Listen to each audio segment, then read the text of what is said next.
Hey everyone, my name is Andrew Davis, and you are watching Conversations in Pop Culture, brought to you by my sponsors, Make Some Printing, the smarter way to print. I know printing your creative project can be confusing and stressful, but Mixum is here to make it easy. From their instant quote calculator that lets you get as many quotes as you want for free to their 24-hour customer service support, Mixum is here to make sure your printing experience runs smoothly from start to finish. And right now, you can choose from a range of premium printing options and materials. And the company has also printed many successful Kickstarter campaigns, a bunch of them you have heard about on this very show. And they currently offer services in the United States, Canada, Australia, and the UK. And Mixum can print and reach your audience anywhere in the world. So if you're ready to print smarter, not harder, head over to Mixum.com. And right now, they're running a promotion where listeners of my show and drop my name, Andrew Davis, in the message tab of a current order to get a 5% discount on their first order. And I know that every percent that you can save off matters, especially whether you funded $1,000 over or $10,000 over. It all adds up. So that is mixam.com. Again, type my name, Andrew Davis, in the message tab of your current order to receive a 5% discount on your first order. And furthermore, I also have another sponsor, which is BCW Supplies, and you can use Pop Anime Comics in the coupon box when you check out to get 10% off your order. So this way you can actually properly ship out your comics to send them to me safely, or you can store them properly. And so without further ado, I have comic creator Christian Ochoa, and Ochoa. hopefully I got it right. If I didn't get it right, he's going to correct me. So welcome to the show. Hi, thank you so much for having me. No, I am super, super excited because I was just browsing through Kickstarter and I came across your project and I thought it was super interesting Thank you. what you're doing on Kickstarter, because your Kickstarter is Journey to the Top of the Food Pyramid, book one. And there's a lot of stuff going on with this book. It's obviously dealing with food, it's very much adventure. It reminds me of a bunch of things. Obviously, I love Food Wars, I love Toriko, and a variety of other shows that deal with this. And so, what is the basic premise of this comic for those who are hearing about it for the first time? So the basic premise for this comic, it's a fantasy adventure story about two siblings who fall into a food coma, and they have to try to find a way to escape this dream world that's being polluted by sugar. And they are working their way up each level, so it's a 5 book series. And yeah, it's just fantasy adventure for middle age kids. And yeah, we're working on it right now. We're almost done, halfway through colors. So yeah, it's almost done. Yeah, and there's a lot of stuff going on, and we're going to dive Right. into the story. We're going to dive into the story, I promise. But where did this idea come from? Because obviously, I mentioned, and I come from the anime world. I'm a big, anime like weeaboo type of guy. I love Yeah. comics. Obviously, there's elements that remind me of Avatar: The Last Airbender that's in here. Yeah. And I am curious though, because you took an adventure with food, and it's very playful from what I've seen. And so, where did this idea come from? So I think the idea came from, it was a mixture of things. I think the biggest thing was the fail when I was working on my first project. It was a different project, and I spent a lot of time world building and writing, and I didn't finish it. So I learned a lot from my failures in that project, and I'm still working on it. But when I wanted to start a new project, I decided to like limit myself to a smaller story, and because I have my publishing company is called Comic Foods. I still wanted to do a food story, and so I picked a smaller setting.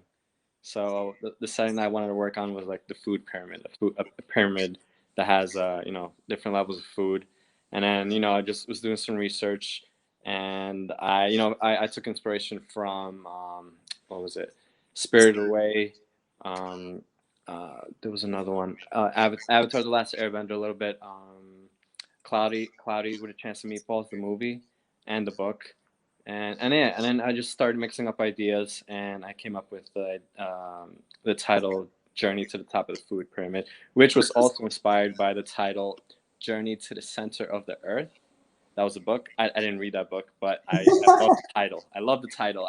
I'm big into titles and log lines.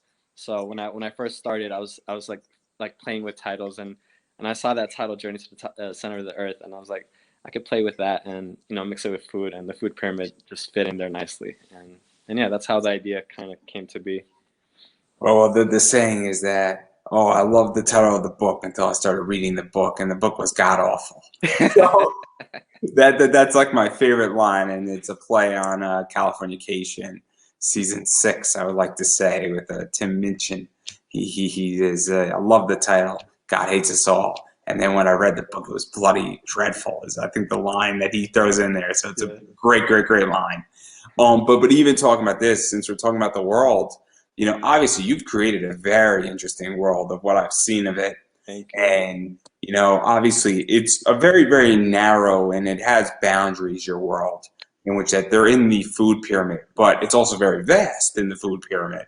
Mhm. And, just to give a little insight, obviously level 1's the grains. I don't know what level 2 is, but I think level 3 is the swamps and the veggie swamps. Level Obviously, 2 is the veggie swamps, and then level 3 will be the floating fruit jungles. this might help us. This might Yeah. help us. Oh, perfect. Thank you. So I divided up into three general areas. We got the base, the void, and the top. And the base is just where we find the grain level, and then the void is two levels really. You got your swamp at the bottom, and then your floating rainforest. And so obviously it's a very big world, even though it does have boundaries. And so what was that like, really setting this up? Because every level has its own characteristics, and Yeah. obviously in book 1 we're only dealing with the grains. So I don't want to ruin too much in the other 4 levels, but we Yeah. sort of also know there's a sugar factory at the very top Yeah. that's messing everything up. And so what was that like, really building out this world? Because each book is self-contained to some degree, Yeah. but also there's a much larger ecosystem in play. And it's clear, and I don't think it's a secret without ruining too much, that what's happening on level 5 is messing up what's happening on level 4, 3, 2, and then 1. Yes. Exactly. Yes. Do you want me to talk about, I guess, how we created that? Because one of the things that you mentioned is that obviously you've learned from your failures in your other project, Yep. and I'm taking an assumption, and correct me if I'm wrong, that that was too big of a world per se that you're still working on, and worlds can get very big, they can get very narrow, worlds Mm-hmm. can get complicated. And so what was this like, really limiting the world but also keeping it vast and just even building it out and coming up with ideas? And we're going to dive into some of this stuff that's going on, obviously, with some of the creatures that are out there as well. But even just that process, because I love world building. I love world building too, and my first project, I had world building disease. I was, world building for like I think 3 years. But when I started this project, I set parameters for myself. I was like, once I established the fact that we had a food pyramid, it was pretty easy for me to just, stick with, grains, stick to the type of food, and then maybe have like, 2 or 3 types of creatures that would be in the book, not go overboard with the amount of creatures.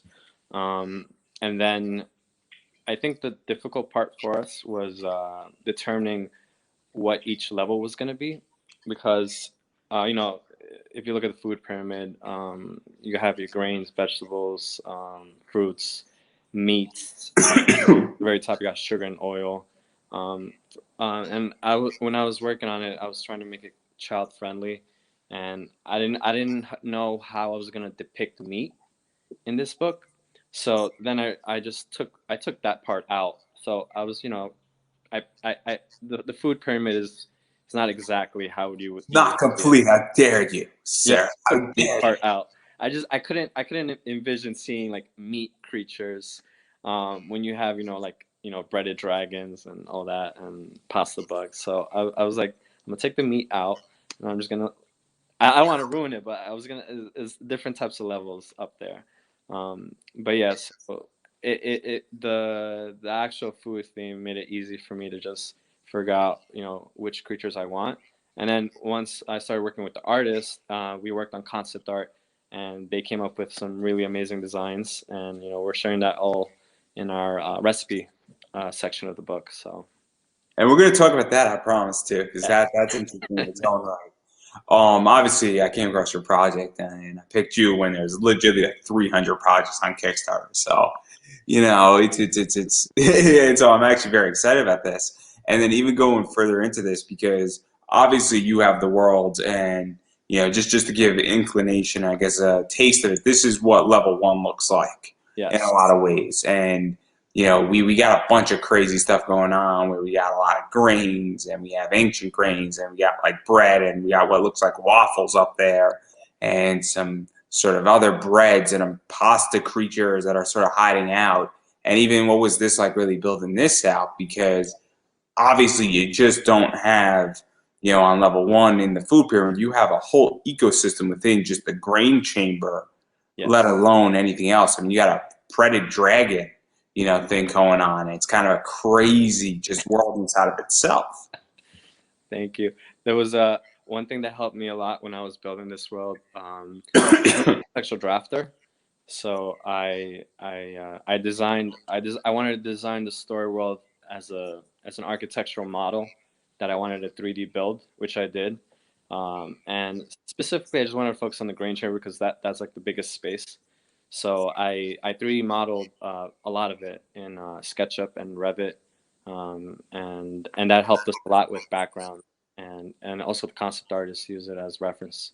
So the actual concept and design of that was influenced by the 3D models that I was working on. And then even to give further insight as well, because these are what like the pasta bugs look like, Yeah. and obviously they're cute little creatures, and obviously they do have predators, and they sort of hide in the grains, and all sorts of interesting things going on with them. And I think this is another scene that they're involved, and that's kind of what's going on where they're hanging out, and they play a critical role, obviously in dealing with and processing grains and consuming certain things and making, I guess, grain stuff happen. I don't know anything about food, guys. It's not my thing. I know how to eat food, and this week I am eating a bunch of food. I don't know if anybody ever heard of this little holiday called Thanksgiving, but I don't know exactly how bread is made and what these bugs do, but they do something cool with food. So there you go right there. And then obviously I just think it's very, very interesting, and even creating those creatures because they do play a role and then they have their own ecosystems. And obviously they, I think, are sort of low on the food chain, for lack of a better word, but they hide in the grain and then they have like a symbiotic relationship with the grain. And even just building all that out, I mean, this could get very complicated very quickly, or it could become very simple depending on how you want to read this book. Yeah, yeah, it can. My previous project was a science fiction project, and I got really complicated with that, like a lot more than this one.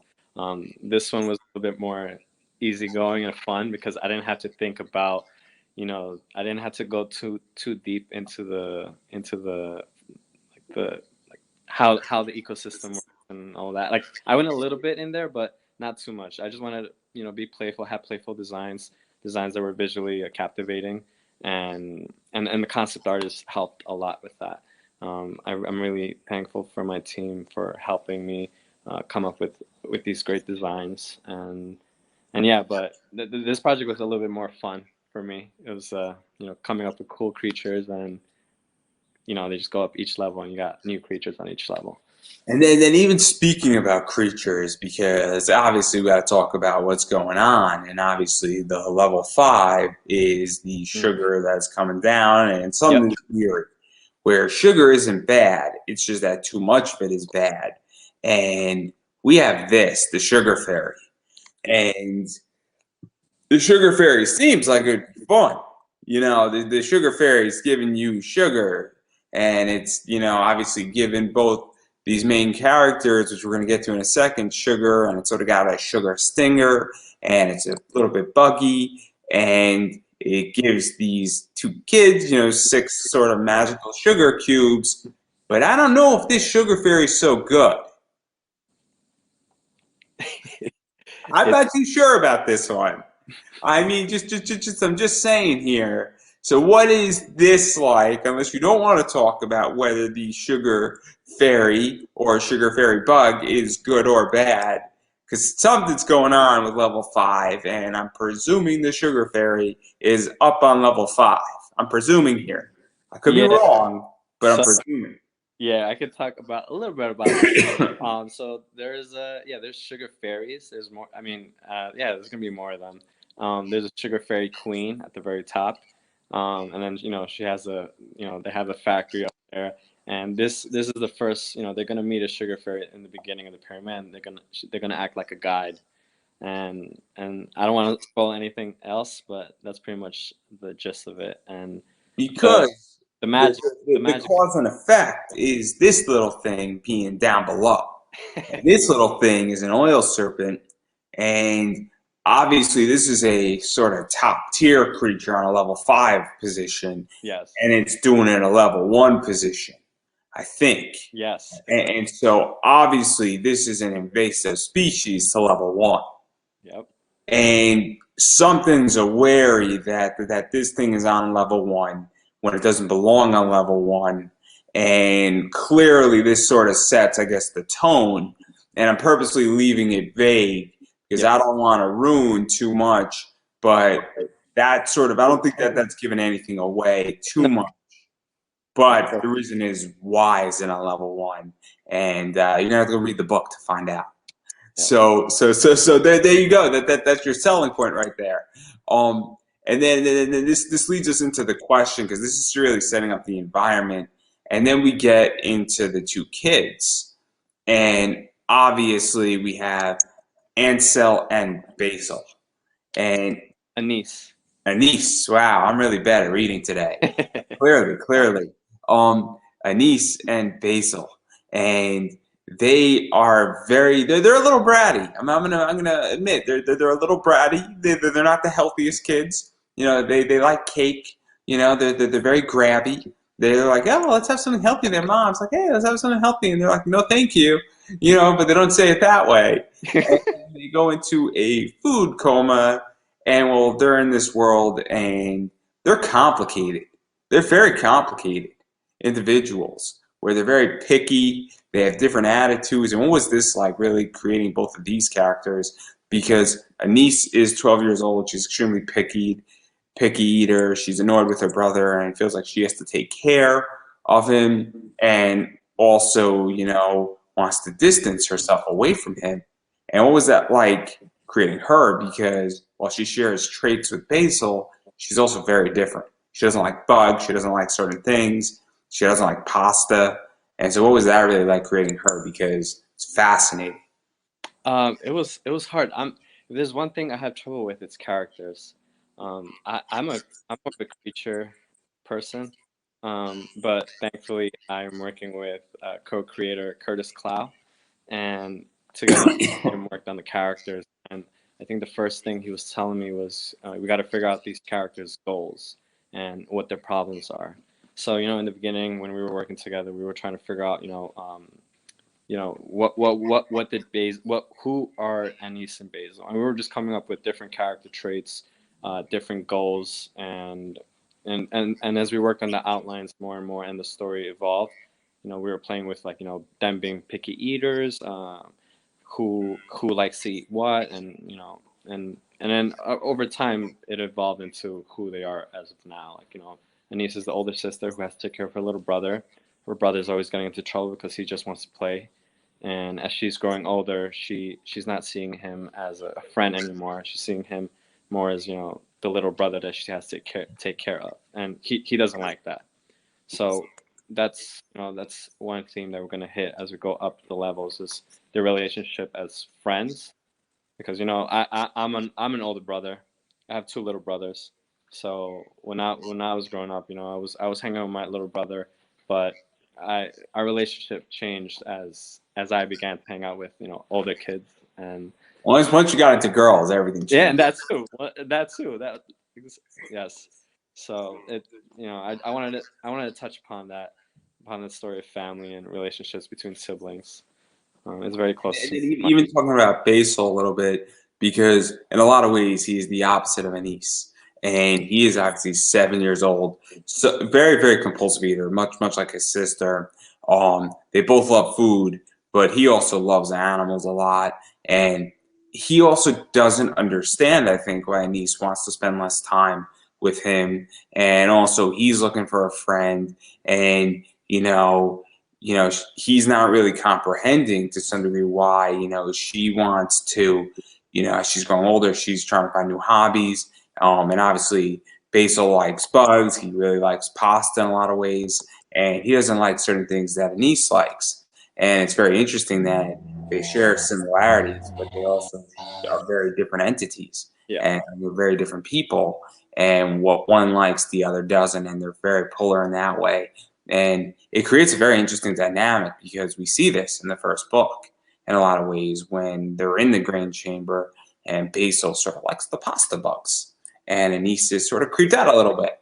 Yep. And it's kind of very interesting to see that. And obviously the age difference, and it also really helps to separate them as characters because prior to them coming into the food pyramid, we see a little bit of their distancing, but we don't see them as separate. And then they get into the food pyramid and they're starting to become separate characters in a lot of ways. Yeah. So I just think it's so interesting when building that out, and then obviously their relationship is going to be tested, tried, and dealing with, probably, and then spoiler alert, they're going to need each other to get out of this. Yeah. I think it's safe to say. I don't think I'm off base here on that one. So I think it's so interesting because even that idea, and also because your book is definitely aimed more at middle age, right? Yes. So what? Just ask the question because just so everybody's on the same page. What age range? Age range. So maybe so we were talking about that. We were probably talking about like maybe 10 and up. 10 and up. And some when I was showing the story to some other people, they were saying maybe younger than that. But when I was younger, I always loved to read. I love reading the older stories, the older kid books. The reason why I ask this is because obviously kids comics are different than adult comics. Yes. And so I'm not going to go give when I have a kid an image book when he's 5 years old. Oh yeah, no. As much as I would like to give him Saga, that's when he's 9. He's getting a copy of Saga and he'll have a blast. Yeah. I'll give him The Walking Dead when he's 11. That's a really reversed order position, by the way. Don't do that if you're a parent. Just don't do it. Wait till they're 13 and give them Saga when they're 13 and they'll be fine. Yeah. Give them The Walking Dead when they're 11. It'll prep them up for Saga. But I'm joking aside here. All jokes aside. The reason why I asked this is that what is that even like to go and build out a kids comic, because it is a different market collectively. It's a different marketing strategy. It's a different, genre. It's a different price point. It's also the idea that I think most parents, I don't think they're opposed to comic books. I just think that they understand that comic books have gotten a lot more adult. And how do you sort of build trust with that? And obviously I'm sick, so everybody has to bear with me. I have a cold, not COVID. I have a cold. I want to make that crystal clear. My voice is hoarse. And I'm trying not to choke. But what is that like, even as a company, figuring out how to get there and get into places almost like Scholastic and really build trust and confidence and make sure you're hitting the right niche, because kids comics is a whole different ballgame than regular comics, and it is a niche of a niche of a niche. Yes, as I'm learning. This is our first book. This is our first launch. So I remember when we were writing it, there were some scenes that I felt we couldn't write, especially during the action scenes. There were a few scenes that I wanted to show. Like you can't kill anybody off. I mean, yeah. For creature stuff, I was thinking of like creatures getting eaten or something. I've seen it in other books, in other middle grade books, where I've seen death scenes of creatures. So I was like thinking about doing that, but then I didn't, or I think in our action scenes, like you don't really see any, like you definitely see no gory violence or anything like that. It's more of like magical powers that stop the creatures. But we had to be careful about how we depict the action. This is where I get very interesting. I don't know if you know the show Ruby. I think this is such an interesting conversation Are you familiar with Ruby, by any Uh, chance? no, I've heard of it though. Is it like an anime? Yeah, yeah, it's an anime, Yeah, I think and the there's. first two seasons were, sort of, cute, all ages in reality, pushing the line a little bit, but nothing that nobody can't handle. Yeah. But then at the end of volume three, it went a 180 and it aged with its audience. So if you started at the age of 10, it aged with who you were by the time you were 13. God. And it's very rare that a show does that and it tears up. And Ruby has gone dark. So I started watching Ruby. They're on volume 7 or 8 at this point. So 8 years ago, I want to say 7, 8 years ago. So I started watching when I was 21, 21, 22. So I was already at the age where it was dark. But if I was 12, by the time I was 15, it would have been age appropriate for me. And it's so, I mean, this is something that I'm curious about because obviously kids are smart. Kids are getting way quicker information. Yes. Just to give a position, the word sexy, when I was in, sixth grade was like a no-no word, right? It was a bad word to say that, and now, there are sixth graders who that is nothing to what they're saying. And so obviously kids are becoming educated and more exposed faster. And so what is that like saying, hey, where are the lines drawn? Because when we were reading kids' books, I guess where I'm going with this, and I guess I'm thinking on my feet a little bit, is that what we viewed as tame, because I'm 28, I don't know how old you are, but what we viewed as tame for a kid's book today wouldn't even cut it past anything. And a kid our age, if we were reading a kid's book, would just be like, well, what is this? They're expecting more to some degree. And so how do you figure out where those lines are? I don't know if I'm asking the question the right way. No, I mean, I don't know. I'll have to see if, when the audience buys the book and gives me feedback on how It's a who's complicated question. yeah who's reading it and what age range they are. But yeah, that's a tough question. I mean, that's a tough answer to figure out as a creator, as a publisher. I don't know where it is. Like this is a problem, which I'm obviously not a parent yet, and I don't have kids. I don't have a girlfriend at the moment. I can't wait to have children, but this is a concern that obviously I'm thinking about. And when I look at audiences and things like that, and obviously I want to write a book at some point, and I don't really know where I'm going to be writing my age range in, but I'm very curious where lines are drawn because everything is getting so blended as of lately that it's very, very complicated. Yeah. And I don't know how far you can push something. And, when we look at kids' books, I mean, one of my favorite books is Oddly Normal, and that's a kid's book. But, obviously things have to age with their readership. And while you're doing a 5-issue series, it's not as bad as if you're doing a 40-issue series in a kid's Yeah. genre.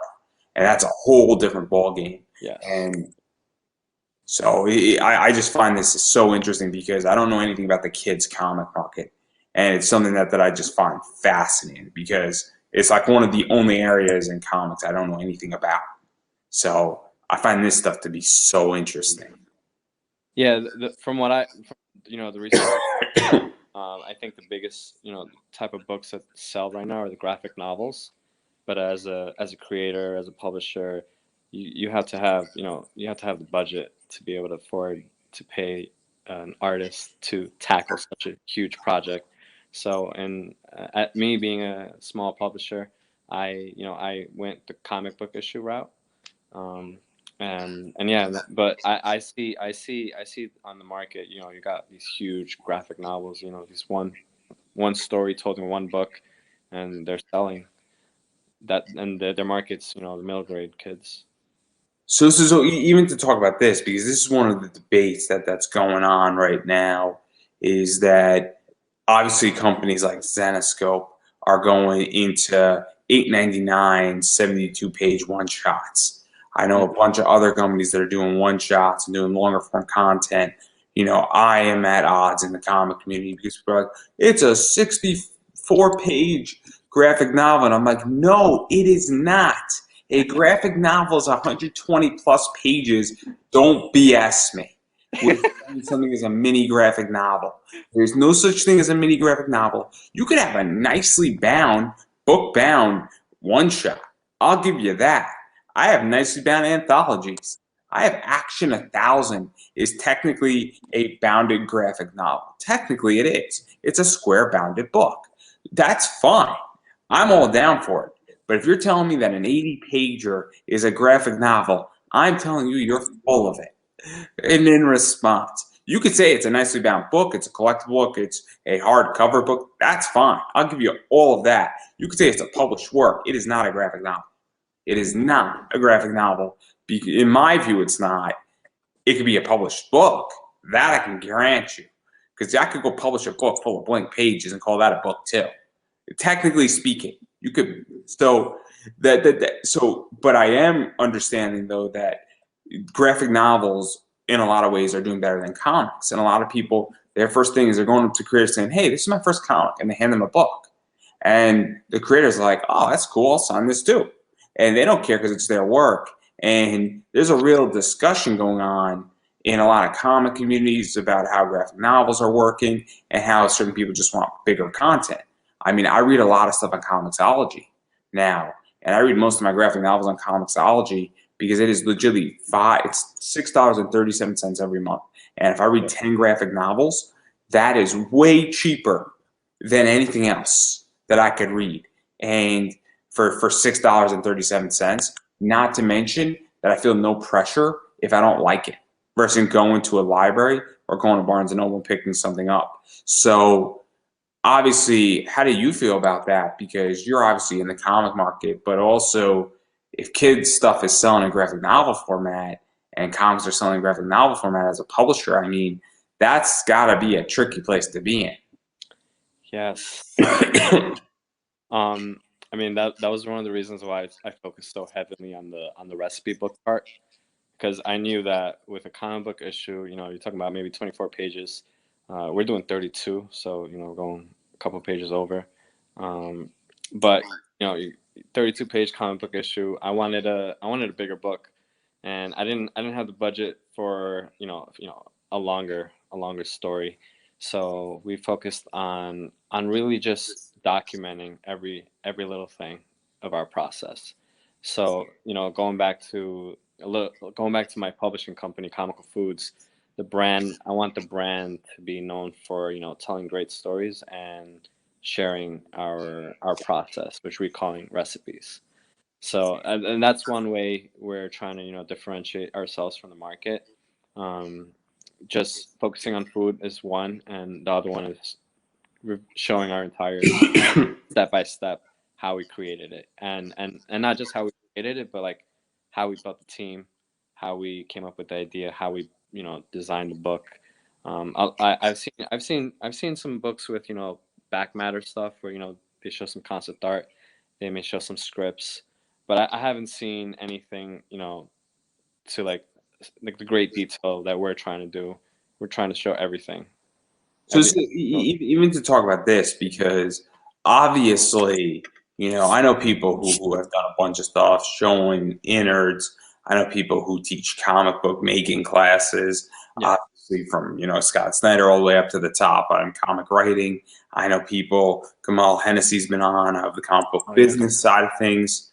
And, you know, and then I just know a bunch of people who are one-on-one coaching.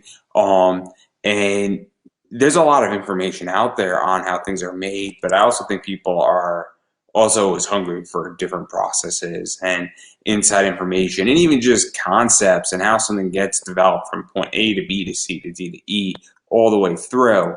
And obviously, one of the challenges, and I've been having a lot of discussions with a lot of people, is they want stretch goals that are dirt cheap. And they want goals and content that's easily creatable. You know, I'm in the process of launching a Kickstarter, and I think, you know, all my rewards were supposed to be digital until Kickstarter was giving me a hard time. But the idea is that a lot of my rewards are digital. A lot Yeah. of my stretch goals are, all my stretch goals, I think, are all digital because Yeah. there is no good reason for me to have a non-digital reward. Right. And digital rewards cost me pennies, Yep. if at that. And so, what is this like? Because all the stuff being built in the second half of the book probably isn't costing you that much money beyond printing it. And so what was that like, really documenting, making that decision, because you're able to now add a lot of information at fractions of cost. I don't know if that makes any sense. No, that makes sense. That was a plan early on. I didn't like that we were just, I was stuck with a 32-page story, and I wanted more. And so I focused on creating that He second just part. wants attention. That's what he wants, or she wants attention. Yeah, Nala, she's crazy. She's always My dog's gonna hear it soon too. We have a barking my fight. guard Letting dog. everybody know, for those who can't see, in about 6 months from when this is published, into a podcast or longer, Chris's dog is barking and my dog is sleeping, and she's gonna hear it sooner rather than later, and then she's gonna bark back. It's gonna be very, very funny. But continue. I want everybody to know we make the show as accessible as possible. Yeah, yeah. So, oh man, I already forgot what I was talking about. I was talking about, oh yeah, the recipe. Yeah, it was just part of the brand, and I didn't like the fact that I was stuck with 32-page story. I wanted more than that, and just I made it Because money unique. is expensive, and it's very difficult, to produce content cheaply. I don't think people understand how much it costs to produce this show. I don't think people understand why I need sponsors, and the sponsor and then the affiliate sponsor that I have, that doesn't really cover much. And I'm not saying this as an ad for myself, but I think people don't understand how much it costs to produce something. Yeah. And anytime you can produce additional content for legitimately pennies on the dollar, it is so crucial. If I'm to publish every single note and how to build an interview, and if I was to publish my entire interview library of all the questions that you could pull out, I mean, that's already done. And maybe I should make that a reward, because that's a fascinating entire template of, I I could love probably have templates. 150 to 200 documents, and you probably can build interviews based off of my questions and use them as templates very easily. And so I just think it's very interesting. I think it's important as well, because obviously from a marketing standpoint as well, now you can offer just a regular book in a lot of ways. You could offer a deluxe edition. You could offer certain things.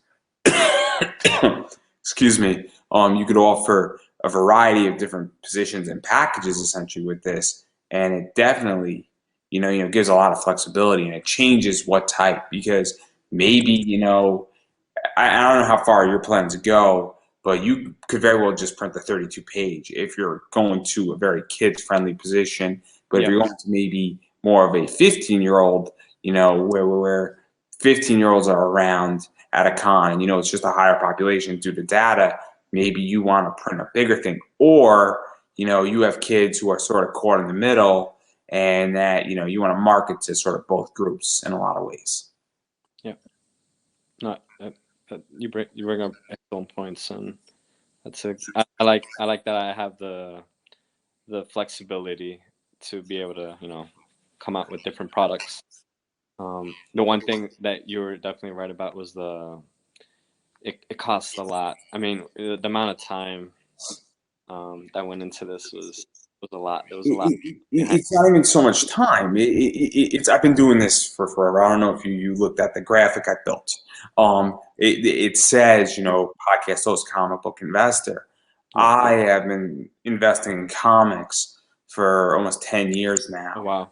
And so I buy and sell comics. I do a lot of stuff on that, and I outlay a lot of capital.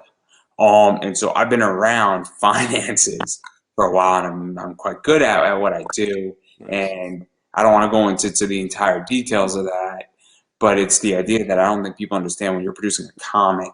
It's a lot of people are not artists. A lot of people don't have an artist who's sharing equity.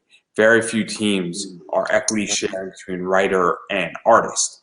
My friends over at Livid Comics who do a show, they are a writer and artist owners. So they don't take a salary. There's no page rate for John or, Joel, to do pages and write.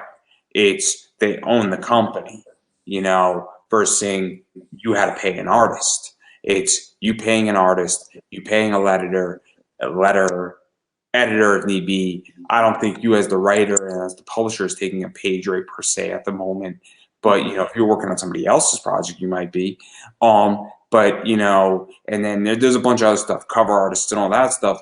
And what people don't understand is that it's not just the deployment of the money in this project, it's also what could that money have been used for. So for instance, you could have bought a dividend producing stock that then would have produced you money every quarter. And if this project took you 9 months to do, that would have been 9 dividend payments instead of paying for this project. And I'm not beating anybody up, but it's opportunity cost. So It's not just this, and this is why I haven't produced a comic yet, because from an opportunity position, it's just that I don't see the upside right now, not to mention that 90% of comics and people in comics do not recoup their money.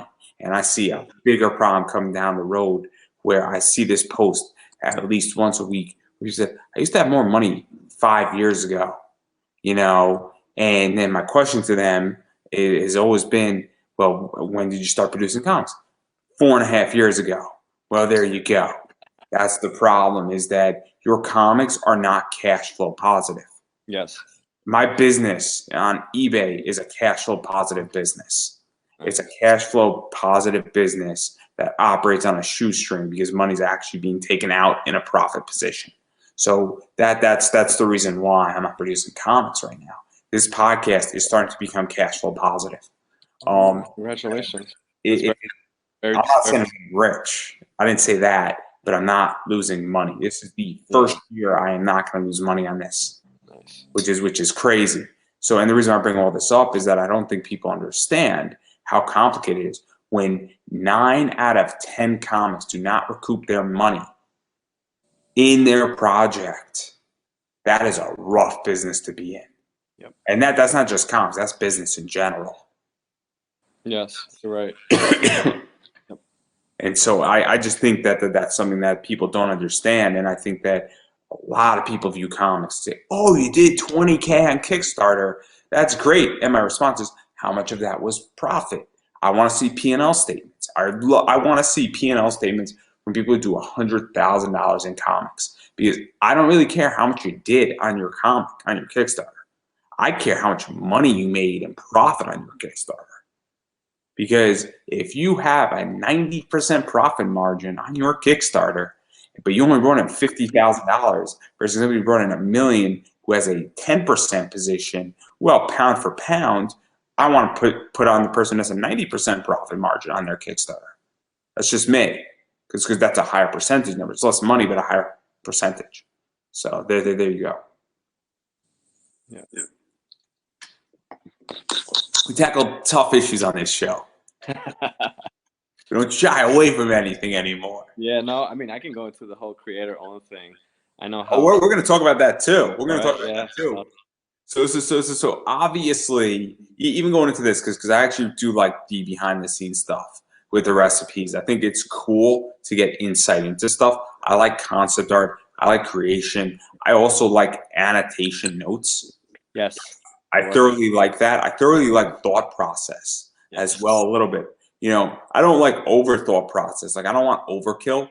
Like, I like to know a little bit how the sausage is made. I don't want to know all of it, because some things are better left to the imagination. I don't know if that makes any sense. No, that makes perfect sense. I've read books where they reveal everything. Because I have interpretations of things. Yeah. So I'll give an example. Cowboy Bebop just came out, and I enjoyed the live action. I thought it was its own thing. I thought it was enjoyable. Now, was it great? It's complicated. I don't know where they're going with it. It's going to be interesting what's happening with season 2. It's going to be interesting what's going on with the comic that's coming out. But on January 11th, there's a making of the Cowboy Bebop book coming. And this is, I'm very, very torn, because I'm going to pick it up. But do I want to read it?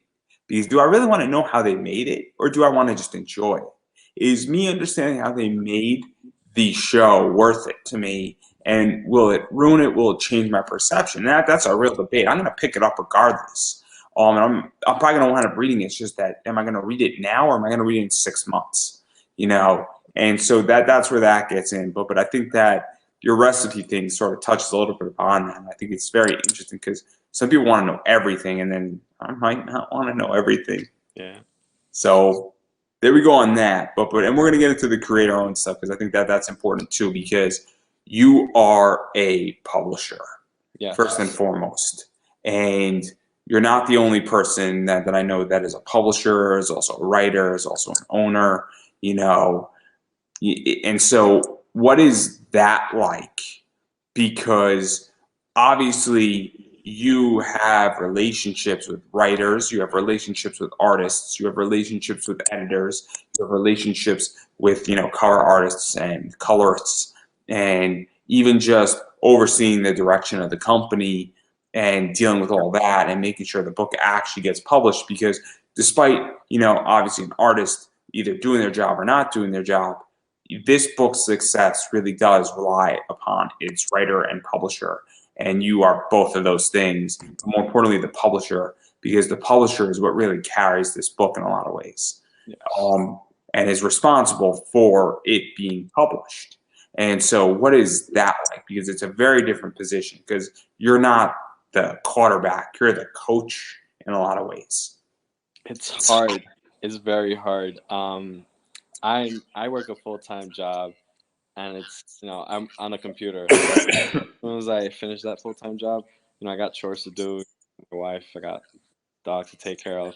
I do my stuff and I hop back on the computer, and you know, I work on the most important task right now. That's finishing up the Kickstarter, the project, and marketing. Um, Marketing is extremely difficult for me. I'm learning everything. M word. What? The M word. Yeah. Oh, it's I'm gonna have a it's just solution for you in Thanksgiving. February. You're gonna love me. You're gonna give me 20% in February. I promise.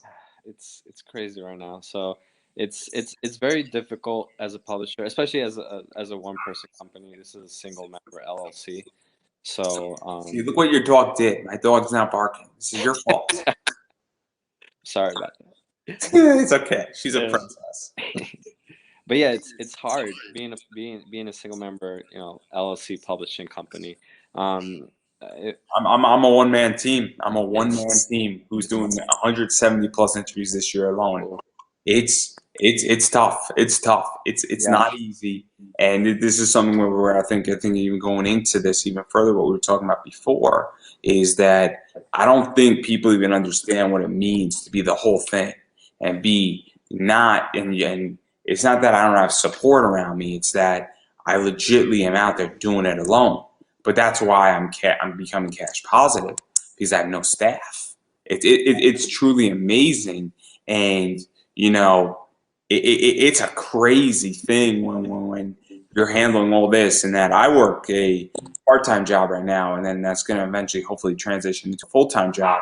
But I go out there, and I used to work a full-time job, 40 hours a week, and then I'd be doing this, and so I know exactly what that looks like and what it takes. And I don't think people understand that, like, you get up at, you know, maybe 7 in the morning, you make breakfast, you get to work, you work from 9 to 5, maybe if you're lucky, you work 8 to 4, you know, but you're working 8 hours, and then, well, you come home, you got to take care of whatever you got to take care of, and then, you know, you got to get back in. I'm sick right now, and I'm doing an interview. You know, I'd rather be in my bed sleeping. No offense to you, but I'm not feeling too good. I'm coughing. Oh, And you know, I'm lucky that this is an easy week for me, but I don't think people understand what the sacrifice looks like. I mean, I don't see my friends all that much. You know, I'm close with my friends, but you know, now I'm starting to see my friends a little bit more. I'm building in relaxation time, but you know, the only day I take off every week is Thursday. I legitly have to take Thursday off, and I don't do anything with work on Thursdays because if I did, I would kill myself.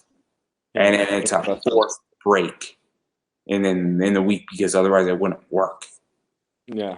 And on my end, the I was fine when we were just working on the project. when I was working on the comic book with with everyone, it was going good because I could. It was flexible. It was a flexible schedule. As soon as I started that Kickstarter, it just went crazy. Like my job, we got more work, and this Thanksgiving season, so everyone's just rushing everything, and then marketing is like a full-time job, and yeah, running a Kickstarter is like what everyone's been saying, it's a full-time job. So I got a full-time job and another full-time job, so it's a little stressful, but I'm and, running it. and You also, got to keep going, otherwise. and also, it goes to the idea, even with Kickstarters, that there's also the idea that you're running a Kickstarter and you don't know if it's going to be successful or not. Hmm.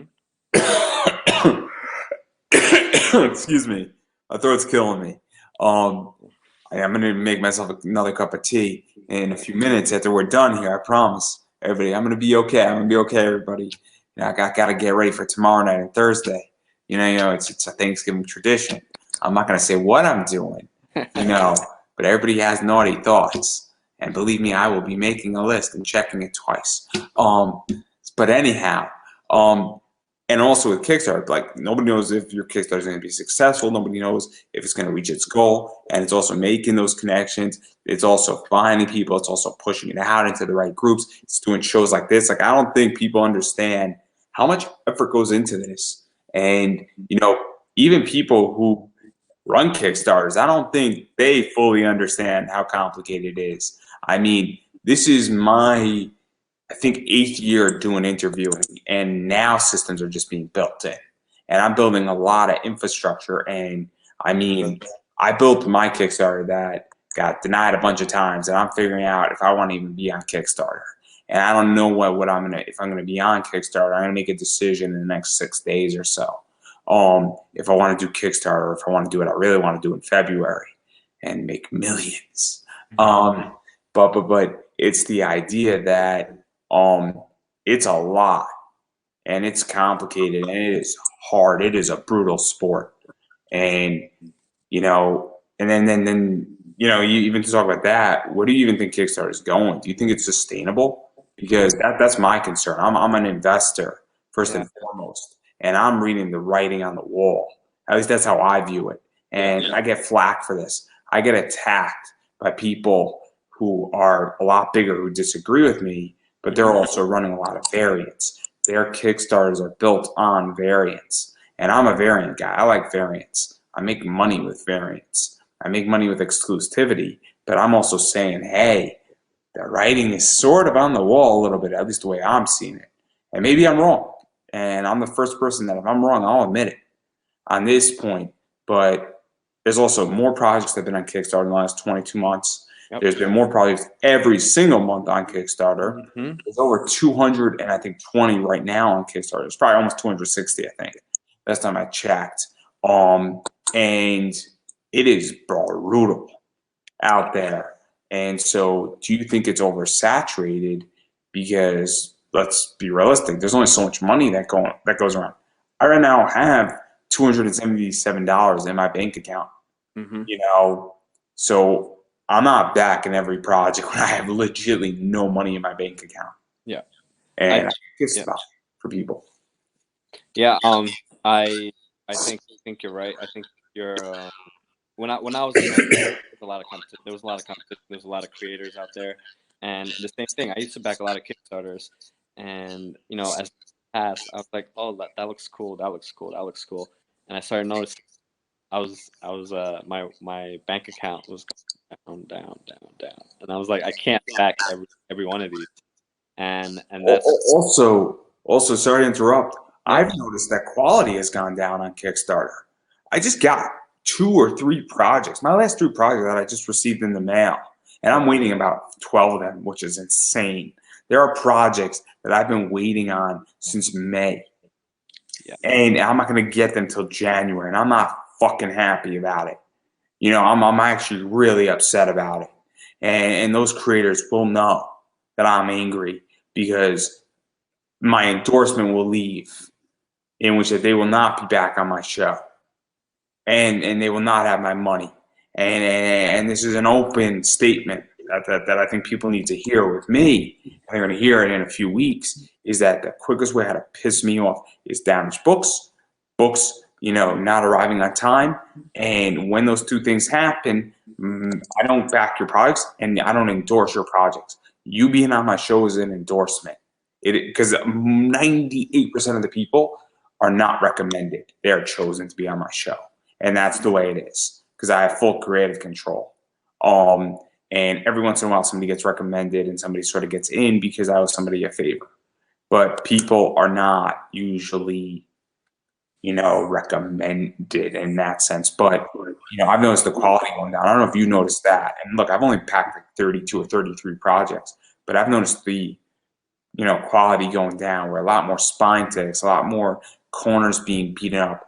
Packaging has been horrendous.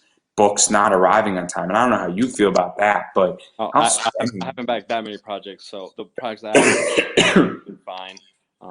I did notice some a bit late. I think because of the whole printing issue or some other problem. I'm well aware of that. I have a sponsor called Mix and Printing. They're a printing company. Just saying. I'm well aware of that. Yeah, but yeah, I mean, there's definitely a lot more books on Kickstarter right now. So I think what we're gonna find out is the comic book how they market it after the Kickstarter, because you have your Kickstarter, but then you have depending how many you print, how are you gonna promote, how are you gonna sell those copies. So I have a whole And marketing even going strategy, further into that, but like for me personally, I wanted to start with Kickstarter, and then focus on the other type of marketing stuff.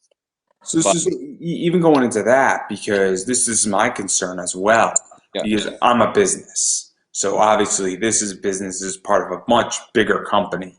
Obviously, Conversations in Pop Culture is part of Pop Anime Comics, and that's a website, that's another podcast, that's a T-shirt element to it, and a bunch of other stuff. And I'm building out a gigantic holding company, more or less.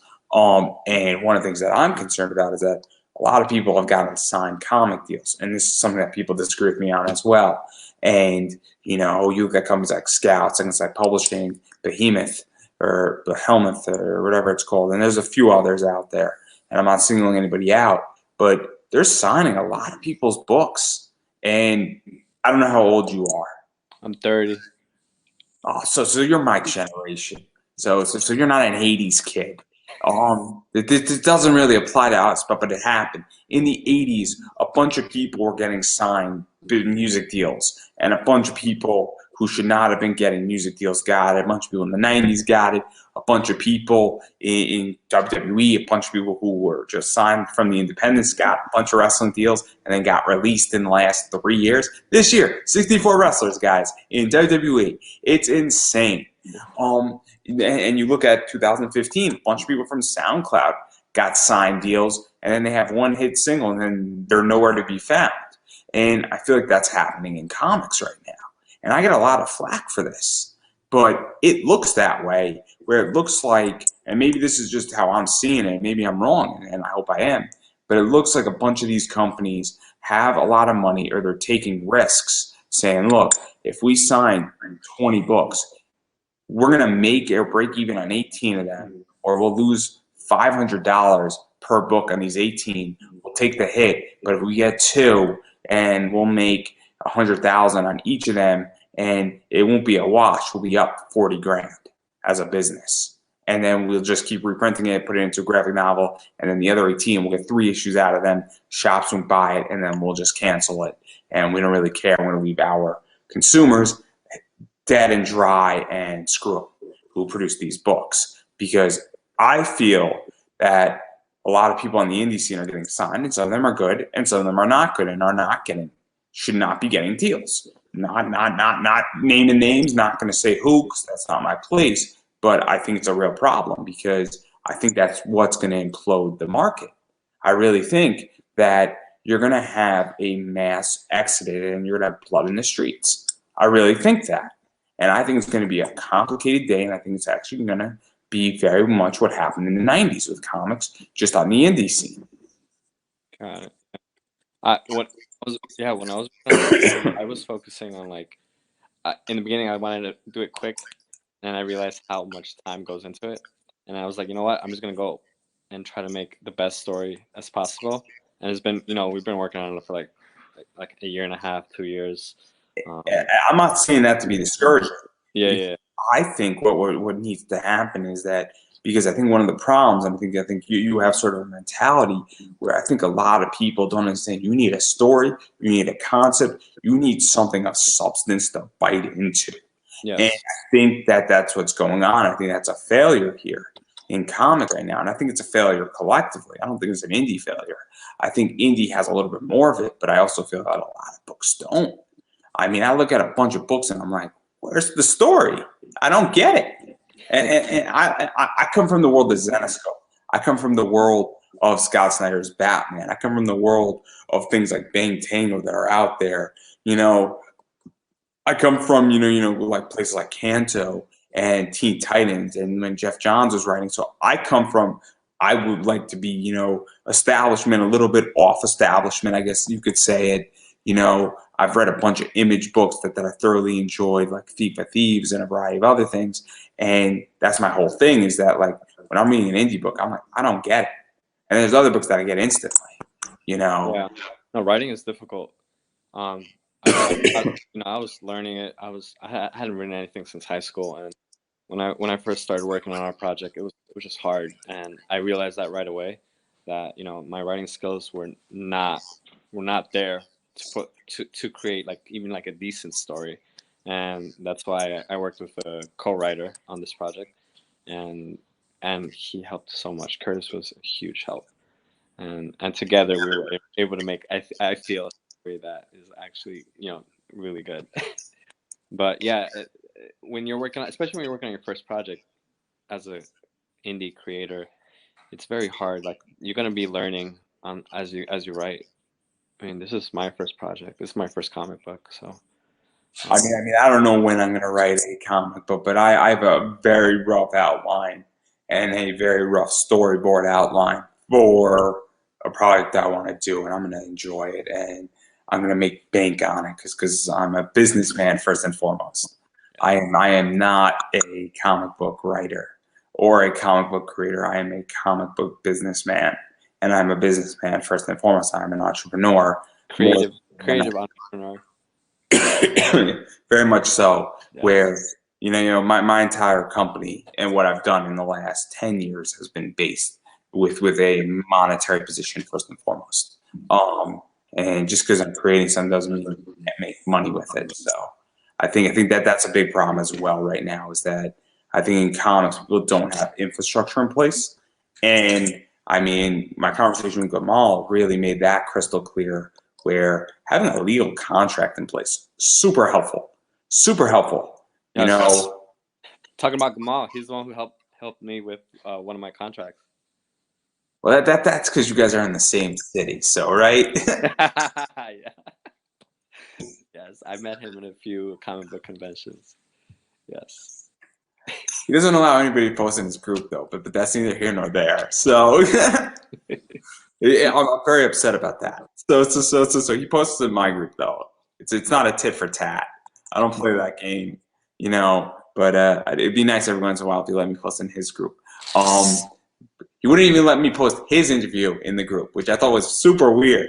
It was like super weird, dude. Like, this is your group that I interviewed you. Like, you have to let this interview in. Like, I feel like shooting him a message. Dude, can you share the interview we did in your group, please? Like, it's so weird. I don't understand. I'm just griping on it. So if he sees it, he could shoot me a message and call me out for it. I don't really care. But anyway, the point is that that's something that I think people need to understand. And obviously, your contracts are a little bit more complicated because you tend to pay royalties to people, or you're intending to.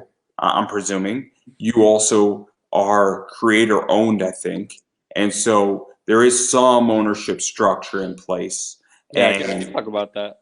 I can share some of the details. yeah, because this is not typical. This is not how it usually works. And let me preface it, and I'm not the guy to talk about this, but I think I can take a fair stab at it. In comics, you either own something and you own an equity percentage of it, whether that's 50%, 10%, or something along those lines, you're a work for hire. Now you could be a work for hire for somebody, which means they pay you, and then you're out of the project. Now you might have a work for hire for 5 books. You might have benchmark works for hire, meaning that if I sell $1 million of this comic, I will give you a $20,000 bonus, for instance. Or if you're at a con and you need books from me, and you're signing, I'll wholesale you the books. You can make some money too. You might have things like that in a work for hire contract, but typically you don't have ownership. You might have ownership of a variant that you did in a work for hire arrangement, but then again, that would be put in a contract.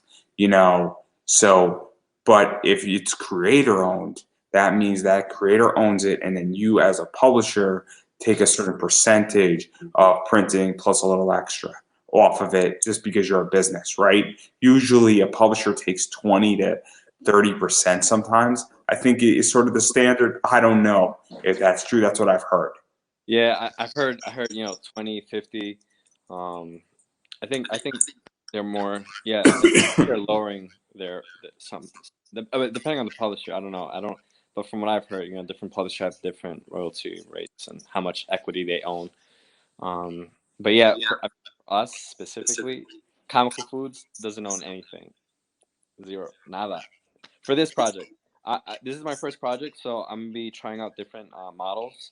But for this project, specific for Food Pyramid, yeah, Comical Foods owns zero equity. So we're not really making money off the intellectual property. So for the creators, everyone has book royalty rights. Like every single person on the book. So you're talking about letterer, graphic designer, writer, every single artist, and then I think four of us are the IP holders. Me, Curtis, Angelina, and Raphael. So that's the artist, the two co-writers, and then Angelina was also kind of the editor, and she's helping. So that's four of us, and then the other two are work for hire. The other three were work for hire with royalties. That's how I'm operating the structure. So this is my question, because this is, and I don't want to fight the legal. I don't want to go through legal fights, but obviously royalties is easy because that's just the distribution method. I think that's pretty self-explanatory. And I'm not going to make you tell me how much the royalties are. And obviously royalties don't come into play until the book is making money and pays back its costs, from my understanding. I mean, that's how it is. Yes, that's how ours works. That's typically how it is, and if there was advancements, usually royalties count against advancements. My mom wrote a book, and her royalties count against the advancement. Yep. And obviously she's still waiting. And a lot of people who write books don't even ever receive royalties. Mm-hmm. It's a fact in the publishing business. Very few books actually receive royalties. That's why people fight for big advances, because it actually matters. So how does it work exactly with ownership, though, and ownership of the IP? Because if 4 people own it, what if one person wants to make this into a movie? Yes. For this ownership, everyone. It's for the IP. It's all split up evenly. So I think 4 people. That's what 25%. So is it a vote?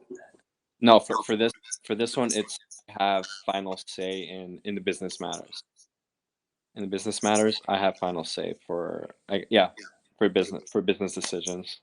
So what are business decisions? And I'm gonna put this in a very, very simple question. If the artist, because the artist owns 25%, right? Yeah. Mm-hmm. He says, "Hey, I just want to do a print, and I want to do a 100 print run." Is that a business decision? Or if he wants to say, "Hey, can we do a 25 metal card run, for instance, so I can put it on my table?"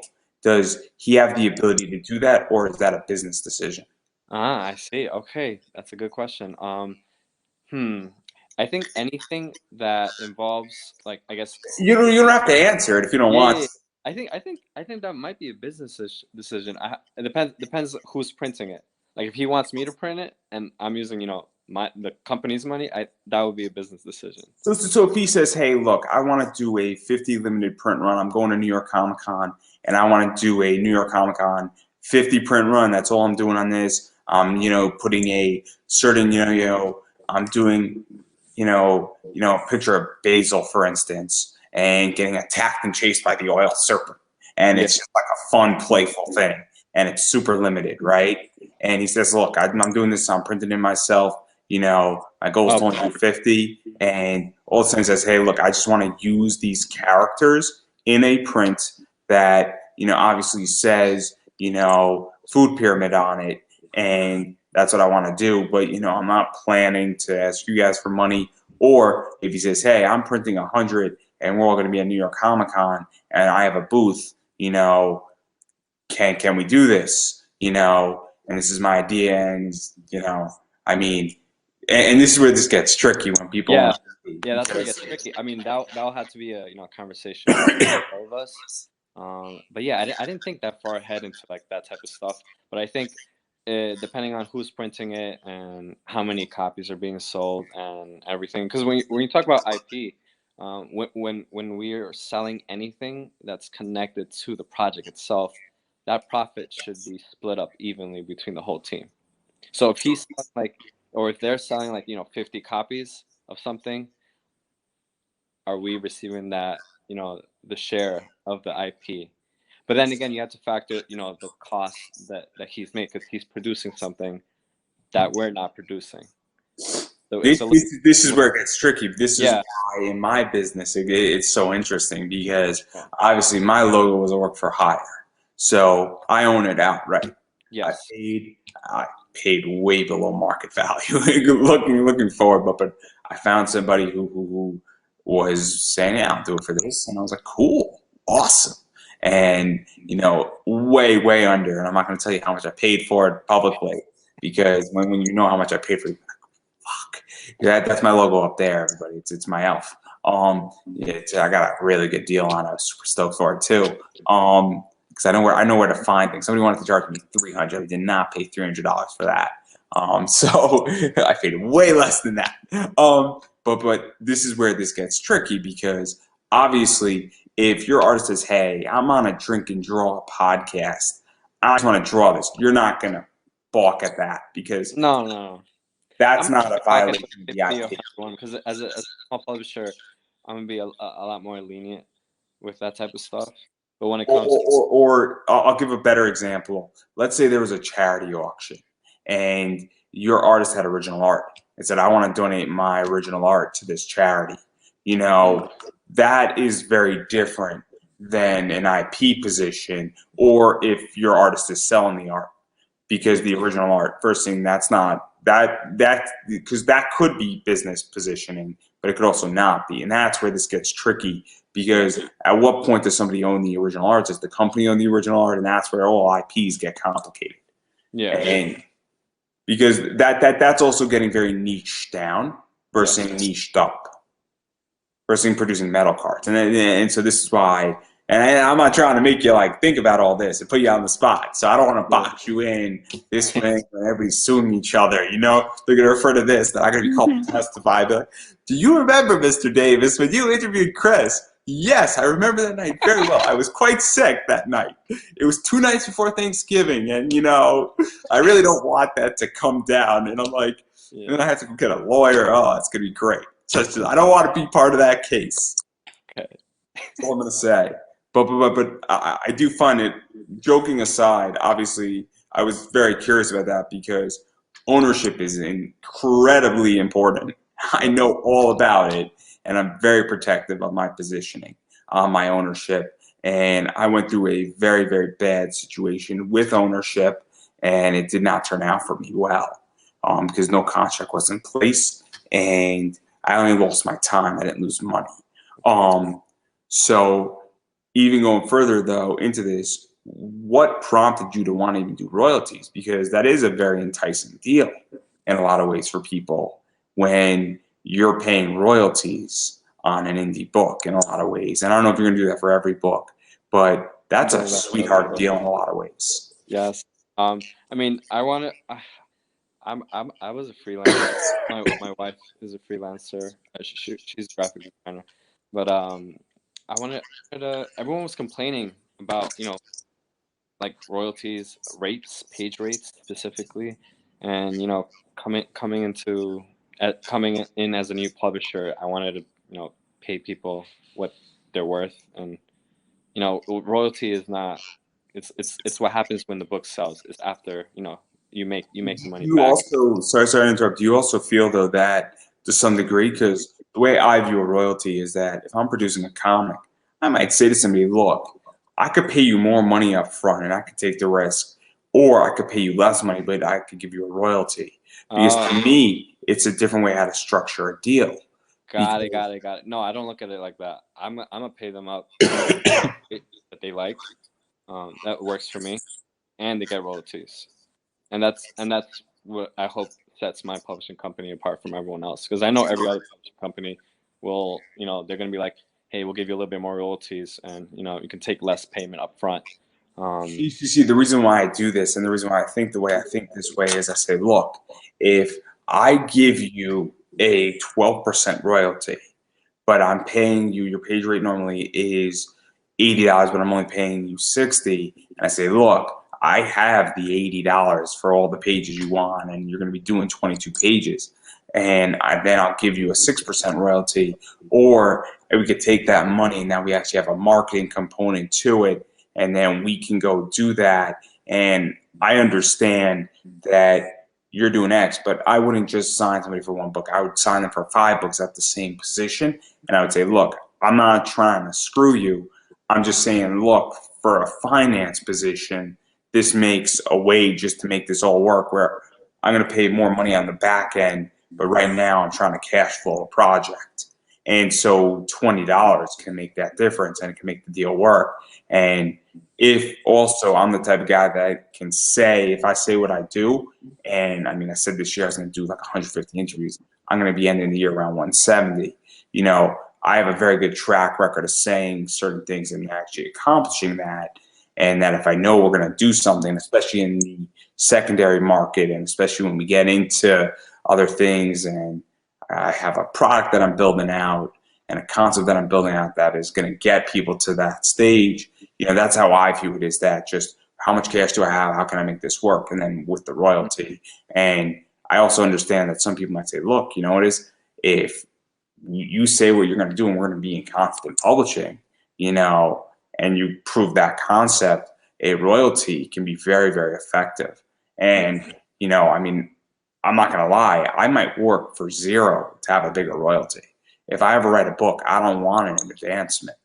I want a zero advancement because I want a straight royalty up, because that then gives me the ability to go on everybody's show and blitz the entire market and sell 1 million books, because that means I'm going to get a straight royalty. And then once we reach benchmarks, typically royalties sometimes increase. And that's what I would put in my contract. And that's how I think of it. I think of it more in perpetuity versus, Yeah, and I find value in perpetuity versus equity. got I'm a it. dividend investor. What can I say? It's so my nature. And that's why this is so interesting to me, Yeah, because I don't want to pay people what they're not worth. That's not what I'm saying. But I also understand that I think long term, and it also to me is also a test saying how much you believe in this project. That's a test as well. It's a big shit test in a lot of ways. yeah, yeah. But when you're working with creators, there's creators paid up front Oh, I don't a lot. disagree. I Yeah, mean, I don't think creators should be completely paid up front either, though. And here's why. I think they should be paid in benchmarks. yeah. What type of benchmarks are you talking about? What I'm sorry, what'd you say? What type of benchmark? So I think creators should be paid in like 6 page increments. Oh, okay. Yeah, yeah, yeah. Yes, yes, yes, yes. I do the same thing. Because I've seen it the other way where somebody gets paid up front and then they walk away with the money. I've seen that. Yeah, yeah. No, especially for me, the way when I started, I would pay. I think after the work was done, like 2 pages, 4 pages, and then once trust was built, I'll pay up front for like a few pages and then Yeah. That's where what I mean. Which benchmark. I Yeah, don't think. I think it's a bad business decision to pay people before the work is done or pay them fully. I understand that if you're working with somebody and you have a 22-page book and their page rate is $80 a page, maybe you pay them $240 up front to get some pages and you take the risk. But I don't think you should be paying them like $1,700 for 22 pages up front. I don't think you should do that. oh That's a yeah, especially if you're starting off with because you never know. If you have if you know them for years and you've been working them, I mean that's different. You'd be surprised. You'd be Oh surprised. really? People you've known for years. I've known people for years, and I'm now discovering who they are. It's a very alarming position. So I'm just saying. There's a lot of stuff we spoke about just now. So obviously there's a lot of stuff going on, and we didn't even get to rewards yet. This is crazy. Because this is so interesting, and I think it's actually a very cool business decision, and I think we're moving towards that. NFTs are set up that way, and I'm not an NFT expert by any means, but I know a bunch of NFTs have royalties attached to them, and I think that there is a shift going on. I think that we're going to see, and I'm curious where you feel about this, and obviously I think I know your answer, but I definitely think we're going to see more companies give out royalties on work in the future in comics because I think they're going to have to. I think that, creators are going to want it. I think creators are also going to understand perpetuity. And I think creators are going to say, wait a second, I'm working on a book that is now in its 9th print and I wrote it, I got paid well for it, but even if I was getting a 0.5% royalty, it would be worth more money than what I got paid for it. And I think there's going to be a shift that's coming. I don't think it's going to happen tomorrow, but I think in the next 20, 25 years, I think companies like DC and Marvel are going to have to either pay a hell of a lot better or start providing something like a royalty. Yeah. And I'm curious how you think and where you think that's going because this is a super interesting question. Yeah. I think what publishers are doing right now, they have the option. I've seen it happen. I heard stories where they go for newer talent that does not know anything about comic book royalties, page rates, and they pretty much take advantage of newer creators. And then once those creators, find out, hey, I'm supposed to be paid this much, and they ask for that, they'll move on to the next, newer talent that comes up, and it's a model, it's a business model, they're saving money on their end, but it's a horrible model, and I could have easily done that. I could have just found very affordable talent, paid no royalties. I kept all the IP for myself. I would kept 100% IP. But yeah, no, I don't like that. I hate that. I hate the idea of doing that. And they get called out on it and everything, but they keep doing it. And I think that's why people are creating more indie books. People are just launching their own books, their own IPs. The more experienced creators, they're already they have the audience and But do you feel that because this is the issue with Substack and all this stuff and to call oh out yeah, Scott Snyder a little bit and a lot of these guys is they made a lot of money in yes, DC and in Marvel and this is the problem that I think that people don't talk about and like indie comics go create your own. Well, it's expensive to do this. I mean, I could tell you that there are books that people are raising 5-6 grand on it, but it's not 5 or 6 grand to produce that book. It's 5 grand to just get it to Kickstarter. It's another three to produce it. It's an $8,000 comic. So I don't know about you, but I don't have 8 grand lying around, per se to produce a comic. In order to know, even if I did, I wouldn't want to risk it.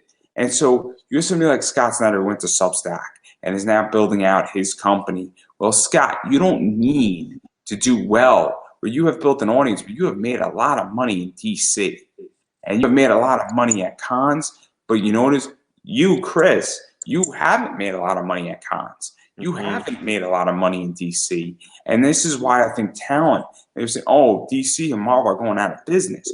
Well, a lot of this new talent, they're like, hey, look, I'm making money in the industry, and that, I'm making money and my page rates are going X, and at least I'm paying my bills, and I'm not just paying my bills, but at least I'm able to go to sign books. I'm able to be working with companies that allow me to sign books. I'm able to do private signings every once in a while with these companies. And then at some point, I'll be able to go on to Substack or go into Kickstarter, go to Image and do all this stuff. But, I also have to pay my bills. I have rent, I have a mortgage, I got to send my kid through college, and I think that's the misconception of what's going on with Marvel and DC. And I think this is one of the issues that nobody in comics talks about.